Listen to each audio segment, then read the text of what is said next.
ഇപ്പൊ വിഷമമൊന്നും തോന്നാറില്ല, കാരണം ഇവനെ പോലെ ഒരു കൂട്ടുകാരനുണ്ട്. ഇനി ഞാൻ എന്തിരി വിഷമിക്കണം? ഈ വണ്ടിയുടെ കാലാവധി വരെയാണ് ഞങ്ങളുടെ ഇങ്ങനെയുള്ള യാത്ര. ബിനുവിന് നമ്മൾ വീൽ ചെയർ കൊടുക്കാൻ വേണ്ടി പോവാണ്. അവൻ അറിയത്തില്ല, അവൻ വിചാരിക്കുന്ന 3 മാസം വേണമെന്ന് അവൻ തന്നെ എന്നോട് പറഞ്ഞിട്ടുണ്ട്. പക്ഷെ ഞാൻ 2 ദിവസം കൊണ്ട് ബാംഗ്ലൂരിൽ നിന്ന് വീൽ ചെയർ ഇപ്പൊ ഇവിടെ എത്തിച്ചിട്ടുണ്ട്. അപ്പൊ നമ്മൾക്ക് അവനെ ആ വീൽ ചെയർ കൊടുത്തൊന്ന് സർപ്രൈസ് ചെയ്യാം. നേരിട്ട് കാണാന്ന് പറഞ്ഞു വന്നതാ. അല്ല, ഇങ്ങനെ കൂട്ടുകാരെ കിട്ടാൻ ഭയങ്കര പാടാ അല്ലേ? ഒരെണ്ണം മതി. എന്തിനാ ഒരുപാട്? ഒരൊറ്റ ഒരെണ്ണം കിട്ടിയാൽ മതി.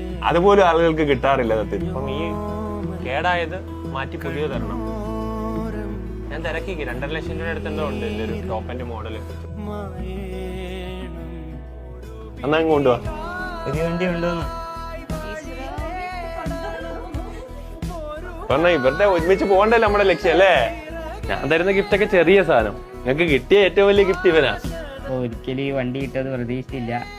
സാറിപ്പോ വന്ന ഉടനെ വണ്ടിയും തന്നു. സാറല്ല ചേട്ടൻ, ചെറിയ ചേട്ടനെ പോലെ തോന്നി.